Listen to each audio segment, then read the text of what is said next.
Este é o Poder Público, a semana em debate pela secção de política do Público. Suzete Francisco, David Santiago, São José Almeida. Viva! Eu sou a Sónia Sapaz. Chegou o dia da votação final global do orçamento.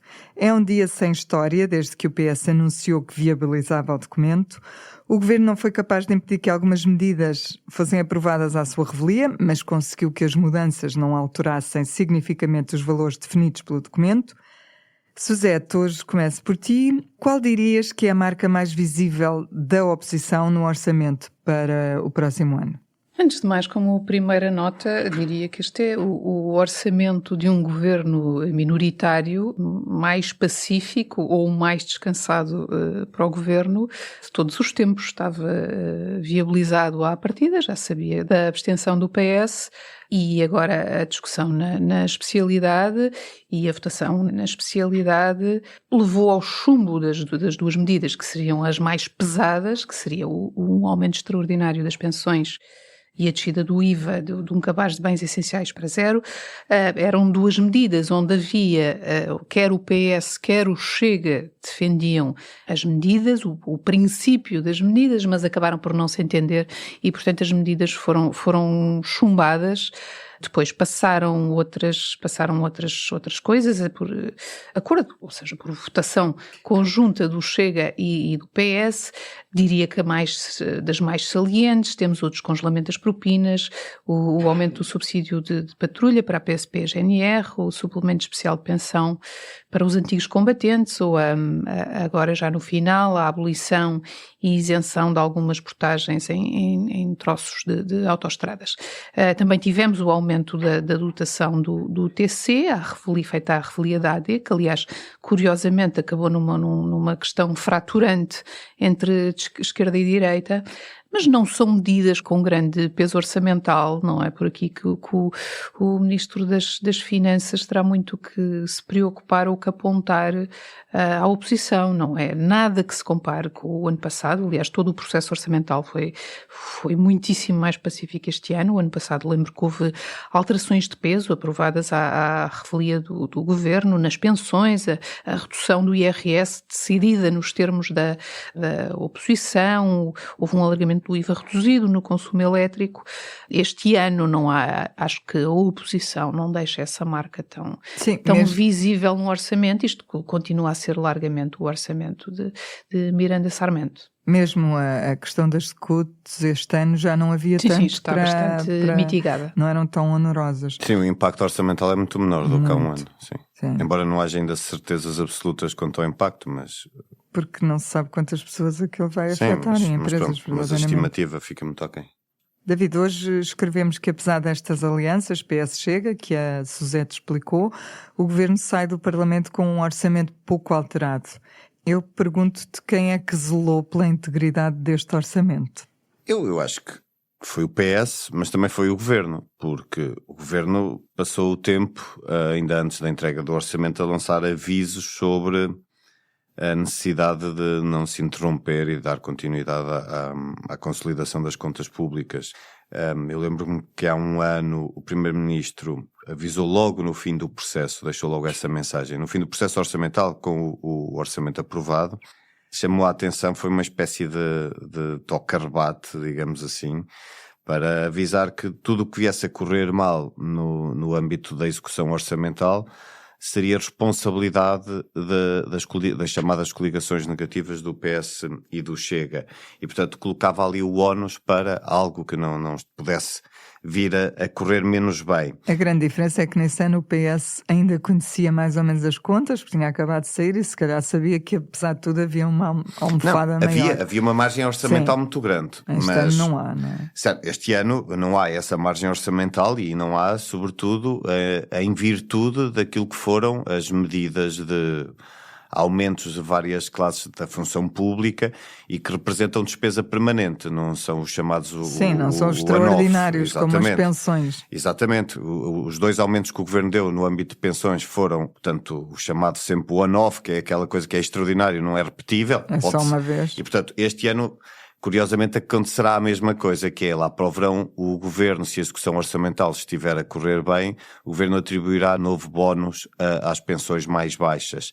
Ora, curiosamente é aí também que o PS toma, digamos assim, mais gela pelo orçamento nas pensões. O PS insistiu bastante num aumento permanente das pensões, dizia até que se devia usar o saldo orçamental da Segurança Social por via do bom desempenho do mercado laboral, do emprego, e portanto queria usar esse saldo para assegurar o tal aumento permanente, sendo que, e na altura até fomos nós aqui no jornal que noticiámos, o Governo fez questão de vir avisar que esse saldo, ou seja, que as contas que o PS tinha feito para esse saldo orçamental não eram ajustadas, tendo em conta que estavam a considerar para esse saldo, mais de metade desse saldo tinha sido o Governo a fazer uma transferência específica para a Segurança Social por forma a pagar o tal bónus. Portanto, o saldo era muito menor do que aquilo que o PS imaginava. E a verdade é que o PS deixou cair o aumento permanente das pensões, tentou ainda assim aprovar uma medida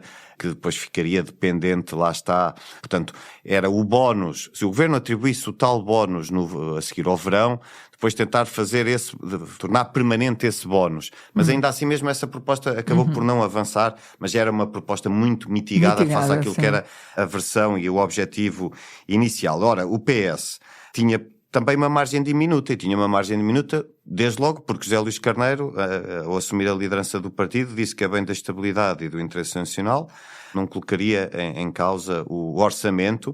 Por outro lado, o PS também disse que não permitiria ser o alibi para algo que corresse mal na frente orçamental. Ora, para que isso acontecesse, não podia aprovar nem contribuir para a aprovação de medidas de grande monta.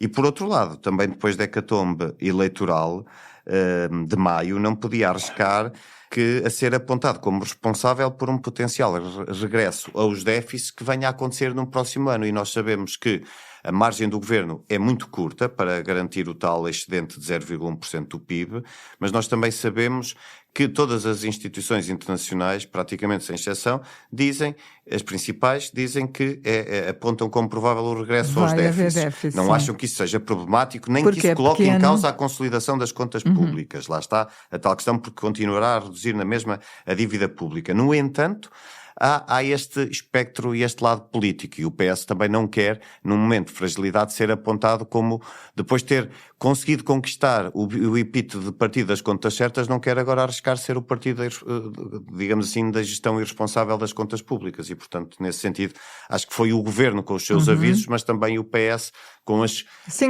condições a que chega a este orçamento. Queria ouvir-te, São José, sobre outra questão. No dia 23 fez 10 anos que a geringonça foi montada. Pedro Nuno Santos escreveu um artigo de opinião aqui no Público sobre essa década que passou. Ele obviamente faz a apologia daquele governo e faz a defesa do Estado, como sempre tem feito, mas não faz nenhuma referência a António Costa. E eu queria perguntar-te quem é que fica mesmo para a história como pai da geringonça? É o Pedro Nuno Santos? Não é, quer dizer, é evidente que a ideia é uma ideia de Costa, é uma inovação na prática de governação em Portugal feita por Costa. Aliás, na primeira moção ao primeiro congresso, quando foi eleito secretário-geral, depois das primárias que ganhou a Seguro, na moção ao Congresso estava lá já essa ideia de coligação de esquerda, de governação em coligação de esquerda. Que, aliás, é uma ideia que Costa bebeu de Jorge Sampaio em Lisboa, sendo que Costa era um sampaísta à época e, portanto, é natural que tivesse alinhado na mesma orientação. Portanto, aquilo é património de António Costa. Ele era o líder do partido, ele é que faz essa inovação de que pela primeira vez não é o partido que ganha eleições que forma governo. O governo de Passos cai por uma moção de rejeição ao programa do governo e depois forma-se um governo com entendimentos à esquerda. Mas é evidente que Pedro Nuno Santos tem um património importante nesses 4 anos de governação.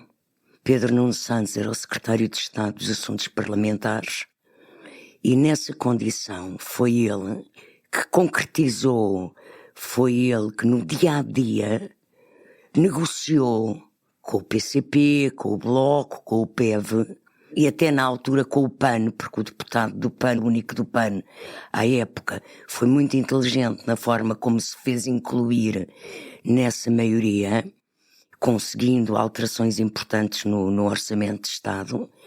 Portanto, foi a Pedro Nuno Santos que coube esse papel nesses 4 anos. É evidente que ele é defensor, ele já à época, e eu lembro-me disso, e acho que isto pode-se dizer hoje em dia, que ele, em orçamentos de Estado, queria até fazer mais concessões e mais investimento público, como o PC e o BE pediam, e que foi António Costa que travou isso, não é? Precisamente pela estratégia de contas certas que adotou desde o início. Mas Pedro Nuno Santos tem também esse património, ele não é o pai da ideia, mas tem para o futuro o facto de ter sido ele o negociador e ter sido ele que, como líder do PS, após António Costa, defendeu a continuação desses entendimentos à esquerda. E, portanto, o PS hoje tem outra orientação, mas a Pedro Nuno Santos, este será também sempre um património seu. Sim, tenho ideia que, apesar de tudo, Pedro Nuno Santos zelava, para usar um termo que nós usámos há bocadinho a propósito do orçamento, mais pela relação com o Bloco do que propriamente com a do PCP. No PCP era sempre o Costa a insistir muito, que era o parceiro... Sim, mas no Parlamento as negociações depois eram concretizadas por ele. Por ele. Sim. É evidente que era António Costa que decidia as grandes negociações, não é? Sim. Mas no cotidiano era ele que geria. Certo. Vamos ter de falar de novo sobre o 25 de novembro, creio que é a última vez este ano. As cerimónias decorreram nesta terça-feira e acabaram por ficar marcadas pelo episódio das flores, que envolveu a esquerda e André Ventura. Suzete, não achas que o facto de as comemorações terem ficado marcadas por este episódio lateral, digamos assim, acabou por contribuir para a desvalorização da própria data que a direita e André Ventura queriam tanto valorizar? Eu acho que este episódio, sendo lateral, acaba por ser muitíssimo ilustrativo do que subjaz a estas comemorações e muito simbólico, refazendo o que aconteceu na cerimónia. Sim, explica. Primeiro foi a deputada do PAN, Inês Sousa Real, que deixou um cravo na tribuna, vermelho. Depois um cravo vermelho, depois vem Mariana Mortágua, que deixa o outro cravo na tribuna, depois vem Paulo Núncio, líder parlamentar do CDS, que tira uma rosa branca dos arranjos florais, que eram de rosas brancas, e põe por cima dos cravos. Depois vem... Não, Jorge Pinto ainda deixa o outro cravo, porque depois vem sim. André Ventura, tira os cravos todos. E no final o deputado Pedro Alves, do PSD, volta a repor os cravos que Ventura tinha tirado, dizendo que este dia não é nem de uns nem de outros, é de todos. Esta afirmação foi aplaudida pela bancada do PSD, que antes já tinha aplaudido quando Núncio tapou os cravos. Portanto, não sei se este gesto de Pedro Alves seria seguido por todos os deputados do PSD. Mas acho que é muito ilustrativo do espírito desta comemoração, porque independentemente de, a questão já não era quem é que deixou os discursos, o cravo acho que qualquer português associa um cravo vermelho ao 25 de Abril. Portanto, chegar lá e tapá-lo ou chegar lá e retirá-lo tem um simbolismo bastante forte e é, aliás, engraçado que o Ventura retirou, não faz por menos, não é? Sim. Paulo Núncio só tapou. Pronto, só tapou com as rosas brancas. É muito ilustrativo de uma cerimónia que foi altamente polarizada, muito divisiva, como seria de esperar, e foi uma cerimónia com muita pompa e circunstância, muita pompa de Estado, verdadeiramente equiparada ao 25 de Abril, coisa que a história não justifica. Mas parece que por mais pompa de Estado que deem esta cerimónia, foi clarinho que faltou uma coisa que tem o 25 de Abril, que é a adesão popular. Viu-se bem na cerimónia do Terreiro do Paço, viu-se bem, onde provavelmente haveria mais turistas que portugueses, viu-se bem que não quer que esta data não diz seguramente aos portugueses o que diz o 25 de Abril, portanto acho que não é seguramente a pompa de Estado que se possa dar a estas cerimónias que vai mudar isso. Foi uma parada militar no Terreiro do Paço, literalmente para inglês ver, porque não havia portugueses a ver, a não ser meia dúzia de jornalistas.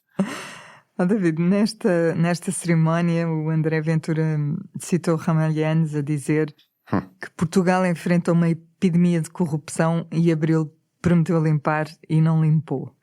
Depois, mais tarde à noite, levou essa mesma expressão para o debate com Marcos Mendes, que foi, aliás, muito dominado pelo tema da corrupção. O que é que achaste do debate, disto tudo, no fundo? É assim, o discurso de André Ventura, portanto, puxado pela ideia de repetir incessantemente a questão da corrupção e de que somos um país corrupto e que minado por corrupção, ora, não é novo. Não.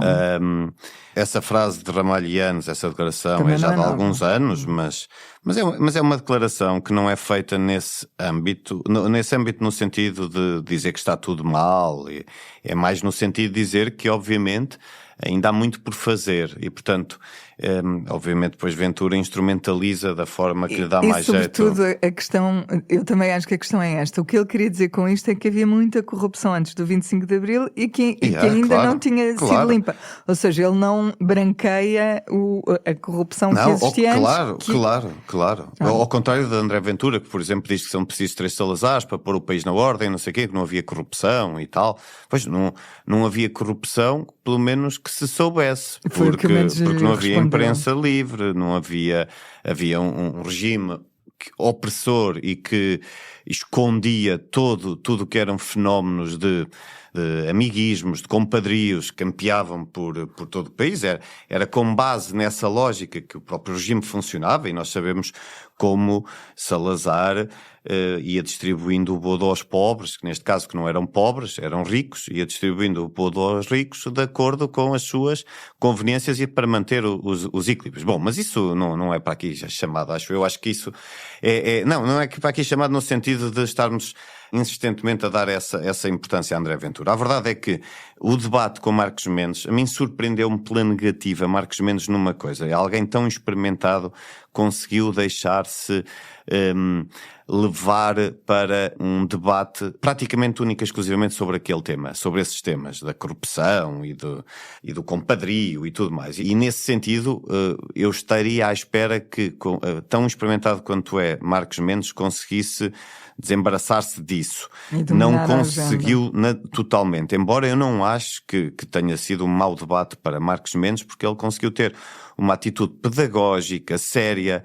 Agora, quando André Ventura diz no final do debate, já sem tempo para Marcos Mendes poder responder, que Marcos Mendes disse, e na altura ele não disse isso, mas na altura quem também tinha dito isso tinha sido Cavaco Silva, ainda antes de Marcos Mendes. Nem Marcos Mendes teve propriamente tempo para se explicar depois, não é? Que ele foi usado no momento em que... Certo, foi de propósito. Isso é uma tática de retórica utilizada por Ventura, tem várias, que ele utiliza várias, não é? De insistir permanentemente em alguns temas e carregar nessas teclas para passar a mensagem. É uma básica no sentido que é óbvia e que resulta, mas essa de usar o momento certo para lançar uma ideia e de alguma forma não dar capacidade de resposta ao adversário, é uma tática de retórica que é também muito usada em debates.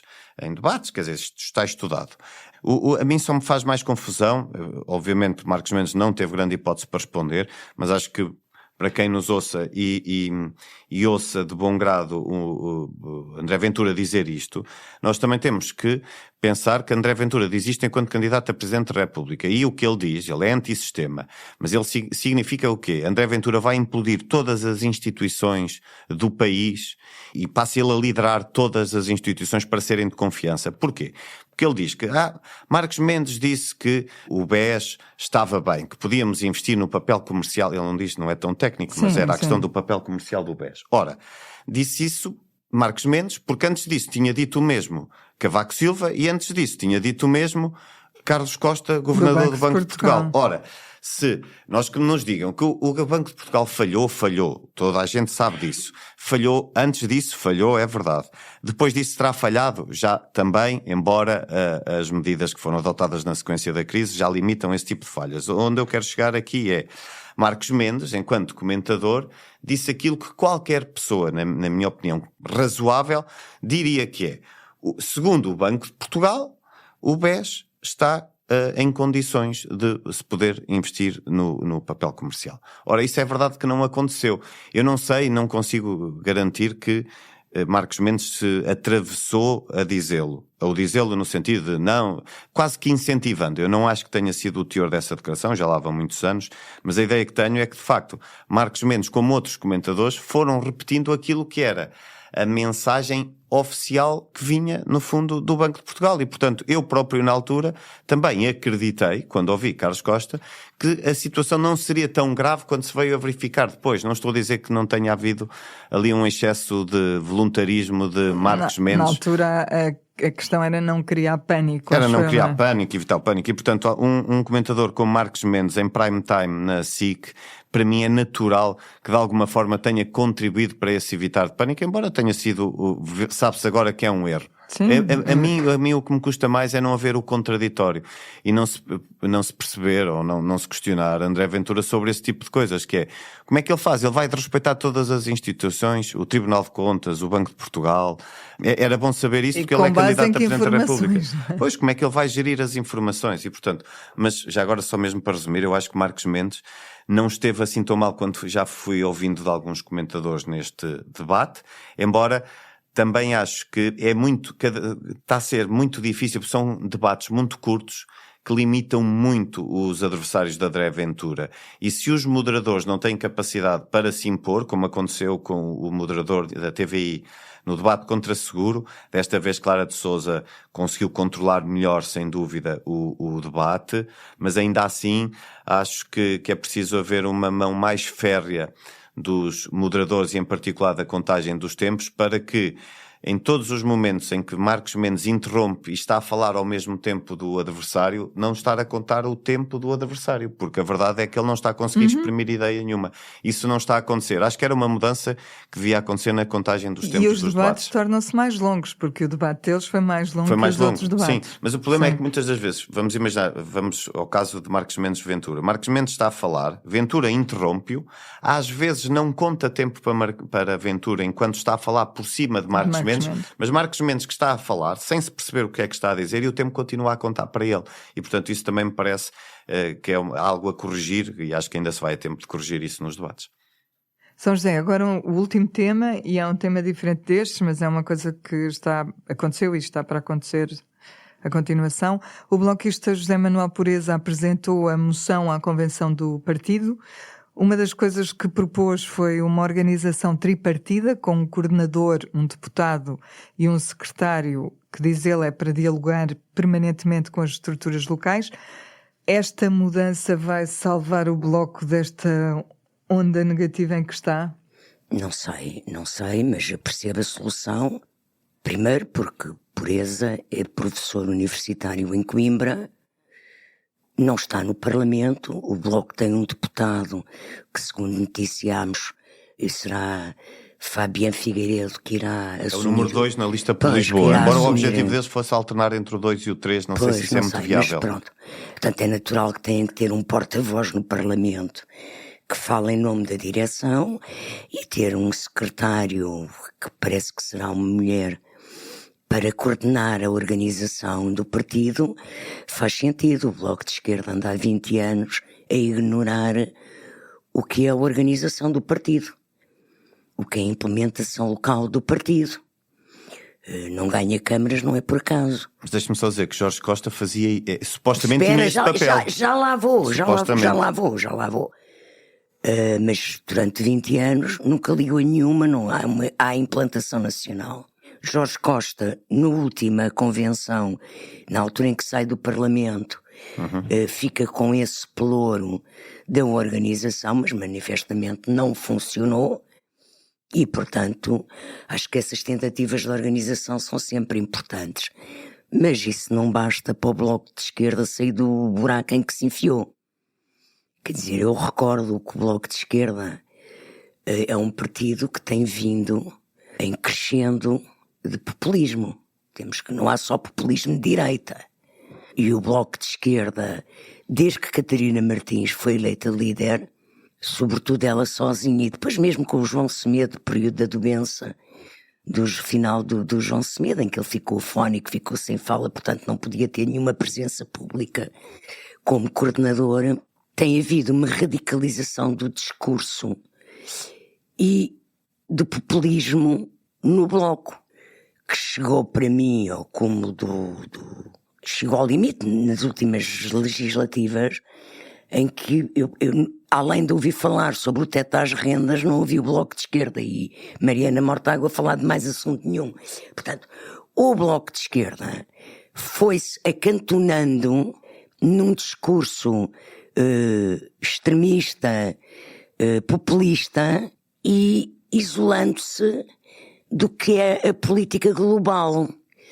Pureza pode ser um homem para isso, pela sua geração, pela sua experiência como dirigente do Bloco. Ele foi vice-presidente da Assembleia, portanto pode ter a moderação e a ponderação para tentar equilibrar o Bloco, mas é difícil no momento em que de facto a hegemonia cultural na política portuguesa e em geral na sociedade de crescimento da extrema-direita. E, portanto, vai ser uma tarefa difícil. Eu gostava só de dizer uma coisa, que eu concordo com o que diz a São José, mas acho que de facto também a afirmação do Bloco foi sendo muito feita, sobretudo na fase inicial, além da questão da invasão do Iraque, com algumas medidas e políticas identitárias que agora viraram à direita e, portanto, de alguma forma deixam o Bloco esvaziado. Sim, estamos num recesso cultural. E algumas dessas medidas foram, de facto, estão institucionalizadas. Eu só queria deixar também uma nota, porque já lá vão alguns anos e às vezes esquecemos, eu não tenho a certeza do que estou a dizer, mas tenho quase. João Semedo, nessa fase da doença e que ficou afónico, ele já não havia a liderança bicéfala, já é posterior. Portanto, a liderança bicéfala já tinha acabado quando essa questão acontece. Teve sempre mais protagonismo do que ele. Indiscutivelmente. Porque João Semedo era uma pessoa bastante só não discreta. quero associar, porque quando isso acontece já tinha acabado o tal modelo que falhou redondamente de liderança bicéfala. Vamos ver como é que corre este. Chegou o habitual momento público e notório. Hoje houve aqui uma certa disputa entre todos. Quem fica com o quê? Suzete, começas tu. 7 cães a um osso. Eu vou repescar uma notícia, vou voltar à questão, há pouco estávamos a falar do simbolismo, vou voltar a uma questão que me parece muito simbólica. Numa altura em que o governo está num braço de ferro com os sindicatos, nomeadamente a UGT, sobre a legislação laboral, soube-se há pouco tempo que o Palácio da Horta Seca, o antigo Ministério da Economia, em pleno chiado, vai ser cedido à CIP. Não se conhecem os exatos moldes, o que sabemos é que este edifício estava no programa Revive, deixará de estar, mas é curioso porque, de um lado, vamos ter a CIP, que são os patrões, a instalar-se no Chiado, no metro quadrado mais caro de Portugal, num edifício cedido, ainda não se sabe em que condições, mas cedido pelo Estado português. Do outro, temos uma greve geral, convocada pelos sindicatos, nomeadamente pelo GT, e temos a ministra a dizer, como disse na entrevista à RTP, que a lei em vigor tem algum desequilíbrio em favor dos trabalhadores. Portanto, e a considerar que há abusos das mães na amamentação, acho muito ilustrativo. A função da legislação laboral é precisamente defender os trabalhadores, os mais fracos. Portanto, é natural que tenha... Na minha terra dir-se-ia que vão ter uma sede à patrão. Mas olha, não sabemos quanto é que vão pagar, se calhar é um excelente negócio. Claro, vamos ver. David. A minha, eu achei curioso ontem no debate entre o almirante Gouveia Melo e Jorge Pinto, achei muito interessante o final. Aquilo eles estiveram sempre em desacordo, mas sempre num tom muito cordial. Mas depois, o único momento de tensão é mesmo no final, quando o moderador questiona a Gouveia Melo sobre o apoio que tinha sido anunciado à sua candidatura por parte de José Sócrates. E ele ficou visivelmente incomodado, demonstrou isso mesmo. E eu achei, acaba por ter alguma graça. Bom, é pestífero, não é? Hoje em dia José Sócrates na sociedade portuguesa ninguém quer ser minimamente próximo do antigo primeiro-ministro. E o Almirante quis fazer o mesmo.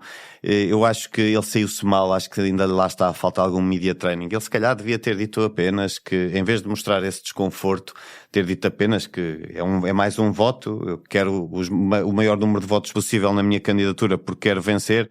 E em vez de mostrar aquele desconforto, obviamente que ninguém está a crer que Gouveia Melo andou a mercadejar o apoio de José Sócrates. Simplesmente José Sócrates, porque não gosta de seguro e quer fazer pirraça a seguro, diz que apoia Gouveia Melo, como há outros socialistas que estão exatamente nessa circunstância. Socialistas esses que são socratistas, desde logo Santos Silva. Portanto, há aqui um padrão comportamental que eu acho que é interessante. Só mesmo... Mas já agora para o Almirante, e até em tom de brincadeira, eu acho que o Almirante, a descer como está nas sondagens, tem que ter cuidado para não alienar votos, porque primeiro não queria o voto dos maçons, agora não quer o voto de José Sócrates. Não queria o do Chega. Não quer do Chega. Portanto, é preciso também ele pensar que para ganhar não pode alienar a população toda, não é? E portanto, fica só este alerta. Finalmente São José com... Pois eu trago o excelso deputado Filipe Melo, que depois daquela javardice que ele fez no plenário a mandar beijos à Isabel Moreira, a Comissão da Transparência deliberou que ele tem que pedir formalmente desculpa em plenário à deputada e aconselha... Se não perde o cargo, não é? Aconselha-o a ponderar largar o cargo de secretário da mesa. Nesta história, o que eu acho mais interessante é que, de facto, o Chega tem um padrão. E o padrão é tal que, na Comissão da Transparência, o único partido que votou contra esta sanção ao deputado Filipe Melo foi o próprio Chega, como quem subscreve a javardice que Filipe Melo tinha feito no plenário. Portanto, é para registarmos mais um momento do padrão do Chega, da sua falta de educação e más maneiras. Vai ser um momento inédito no Parlamento. Sim, eu quero ver em direto. Vai ser interessante. Mas a própria Comissão diz que o deputado não reconheceu qualquer qualquer remorso. Sim, mas isso está filmado. Eu acho é que demonstra também que as regras carecem de atualização, porque as regras, quando foram escritas, não estavam feitas para tentar controlar ou punir comportamentos, lá está, arruaceiros e indignos de um deputado.